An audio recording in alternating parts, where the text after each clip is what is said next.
Then the game started, and it was a great time through three quarters. And it looked like the Warriors were about to go to the knockout stage. They were blowing away the Sacramento Kings, up 24. And then the turnovers happened. And then the fouling happened.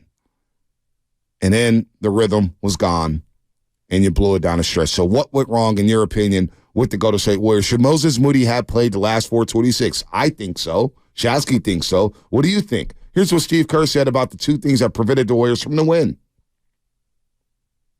The fouling and the turnovers, both 42 free throws. It's really hard to beat a team on the road, a good team on the road, while giving up 42 free throws. So just the fouling and you know, there were some where there's not much we can do, where, you know, we get out of position and they come in, create the contact, but we're not set or whatever. But there were plenty where, you know, foul a 3-point shooter, bite on a pump fake, you know, reach when we don't have to. It's really hard to win giving up that many free throws. And then, of course, you know, 20 turnovers, you know, gave up 26 points off those turnovers. So that's the game right there, is those two things. That's the game. That's the game. Or was it the game? You know, it's interesting because, like, they were so highly potent offensively, and they would put up such dynamic numbers, and they were elite defensively when they were in their prime. They could get away with wild turnovers. Yep. And that was always kind of like the wild hair for the Warriors. Always was. You know, like, the ball security was not their hallmark. They were not the Pistons, you know, of the early 00s. You know, let's walk the ball up the court and knock the game down to a, you know, X amount of possession game and only score 82 points. They were going to try to drop 130 on you every single night. And then they're going to try to hold you to about 100, 110. But it feels like right now, all of those bad habits are coming, and they're not hitting shots like they used to. They're not getting stops like they used to. Nope. They're not as athletic as they once were. Where are the easy buckets? No. When was the last time this team had a backdoor parade? Well, you know what, though? They did have easy buckets. They dissected the Kings for 72 points. In the first half, they were getting easy buckets. They had backdoor cuts. Wiggins had the elbow jumper rolling, the mid-range. Playing. Yeah, no, they had a lot of easy buckets in that first half, and then things got compromised because you start fouling, and all of a sudden when you start fouling, that opposing team gets to set up their half-court defense. And now the Warriors can't get out in the upper court and run. So now the easy buckets are gone, and now all of a sudden the three-point shots, they're contesting those shots because guess what? They get to set up their half-court defense because you're fouling and you're not stopping them from getting buckets. And you're stopping the game, you're stopping the clock, and all of a sudden the Kings are starting to feel good. So easy buckets are coming in the first half. They tied the season high with 72 points in the first half. I guess that my clarification should be like 6 minutes to go in a game. And that's been a problem all year. I've been talking about it all year. 6 minutes to go in the game. That's why CP3's been such a good player, because he gets them good looks. It just feels like, to me, 6 minutes to go in the game, I'm like, it used to be, wow, how are they going to turn this from a 3-point lead into an 11-point win? Now it's like, how are they going to fumble this one away? Yeah. Like, and I hate saying that. This is one of my most favorite dynasties of all time. Well, my quarterback, John Sackey on NBC Sports, we're sitting there at halftime, and he's like, you know, the Kings are getting back. And I was like, oh, yeah, no doubt the Kings are going to make a run and get back in this game. There's no doubt. But to blow a 24-point lead for the first time since 2011 on New Year's Day, they blew a 24-point lead. Unbelievable. Let's get Willie in L.A. Yeah. He's been on hold for a while, man, all the way down to La La Land. What's up, Willie? Good morning, man. You're on the roast. Hey, what's up, Bonte Shasky? I just want to say, first-time caller, and I think you guys are the best sports talk radio show in the Bay. Thank you. I would say the country. With that said, I would say we're probably not the best in the Bay, but go ahead. I'll stay humble here. Well, I think so, man. I'll give y'all your flowers. All right, if y'all thank want. Thank you. But I want to say, first of all, for Kerr to do what he did to Moody just was like, it must be so devastating. Like, I felt so devastated for him. For him to get the quick hook when he was 4 for 4, like, it just, I don't get it. It was asinine to me. And then I wanted to talk about Klay Thompson. Klay Thompson will forever go down as one of the all-time Warriors greats. And it's not his fault that he had 2 devastating lower leg injuries, and he's not the same player that he was, you know, pre-Game 6 2019.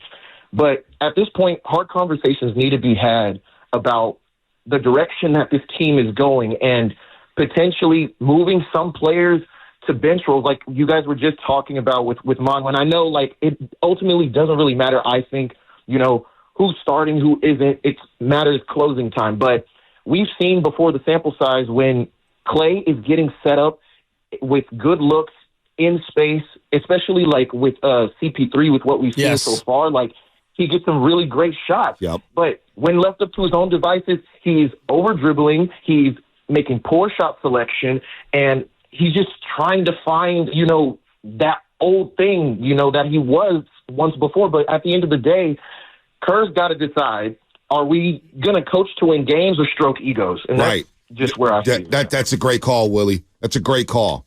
Great call. And here's why I stand with Klay Thompson this morning. I don't care whether he starts or comes off the bench. Yesterday starting wasn't a problem for him. He got you off to a great start. Boom, boom, boom. 8 points, right? You had 8 from Wiggins. You had 8 from Curry. You had 8 from Klay. You had a combined 35 points from Wiggins and Klay in the first half. Efficient. But my whole thing all offseason and all season long, what has it been, Shasky? It's the closing lineup. Yeah. And Steve Kerr told us for the season, who's going to close? Somebody asked him, who's going to close? He said, I'm going to play it by feel. Well, the feel to me felt like Moody deserved that shot to close the game 100%. for Klay Thompson. All right? I don't have a problem with Klay starting. I don't really care about who starts and who comes off the bench. But Moody deserved to close that basketball game. All right? And Klay was cold. It is what it is. The feel and the flow of that game told me that Klay should have sat the last 426 and not Andrew Wiggins and not Kevon Looney. And you know what? If feelings get hurt, then you know what? Feelings get hurt. You got to suck it up and you got to play ball. All right? I got my 20 from Klay. I got my 20. Over the last 4 games, I'm getting my 19 from Klay, and he's becoming more efficient. I'm cool with that, but I know who he is at this point. So you could start him with Steph Curry, even though he hasn't been good with Stephen Curry. He's been better with CP3. The closing lineup is what I've been focused on all season long and all offseason. And last night, it was Klay turn to sit in crunch time. And you know what? Wiggins has already sat in crunch time, right? Yes. Wiggins has sat on the bench in closing time. You know what I'm saying? Trey hasn't done it yet. Isn't that the natural evolution of sports? Like, look, everyone's going to say, well, LeBron is an outlier. LeBron might go his whole career and not suck. Dude. Which is like the most, right? He might average 25, 5 and 5 for his entire career. That's what I'm saying. Which is insane. Tom Brady went almost his whole career and almost didn't suck for the entirety. Yep. Even Peyton Manning and Drew Brees at the end, these are all-time legends in their sport. They were hanging on for dear life. Yep. My dad has a saying, Joe, I was a shortstop my whole life. And then as I got older, I moved to second. And then I moved to first. Yeah. And then I moved to pitcher. That's what happens. And then I moved to coach. Look at right? You getting some baseball talk in. No, but like it's the same thing with Frank Gore. I'm looking at Klay the same way I do at Frank Gore. And listen to my analogy on this. I felt like as long as Frank Gore was here with the 49ers, right, there was an obligation he had to be RB1 because of who he was. And I love Frank Gore. We all love Frank Gore. All-time. If we were to say all-time Niner, everyone's got Frank Gore. He's probably a lot of people who are listening right now's favorite 49er, right? Klay Thompson, for a lot of people, is we look at him the same way, or even higher, maybe than Frank Gore. He's an all-time warrior, gladiator. But I feel like on this team, I don't know if he is willing to accept anything less than his status as an all-time player who deserves to finish every single night. And I'm saying to myself, dude, if you can't accept that, you are going to become Frank Gore in that we're going to have to say sayonara. Yeah. I hope that doesn't come to it. Well, you know what, though?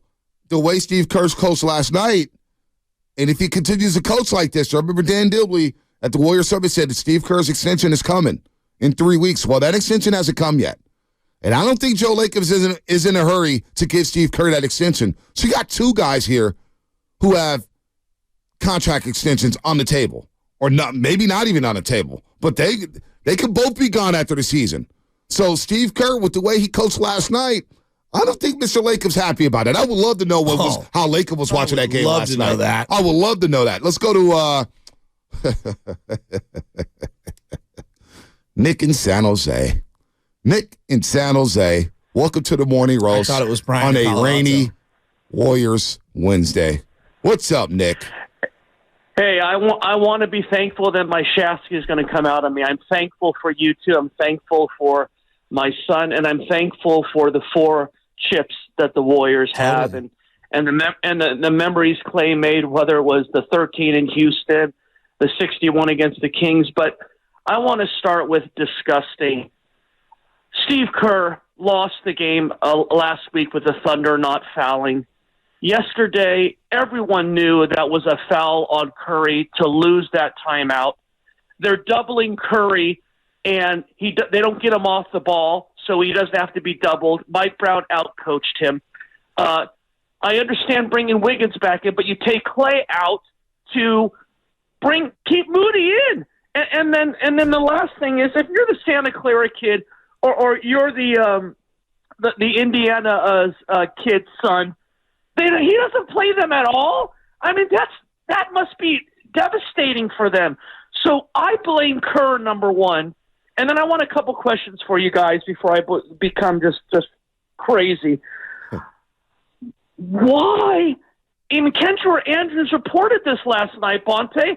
Malik Monk says, when Draymond got that key, we know they were had. Yep. I don't understand. Curry needs to do the Jordan Poole throw in the mouthpiece and do something in front of Draymond, because this is killing the team. Yeah. And then when Curry started, he was thin-framed. He couldn't finish at the rim. He was a defensive liability, and each year he's gotten better at that. He's serviceable. He finishes now at the rim consistently. Why has Draymond not improved an offensive game, and why can Clay not dribble?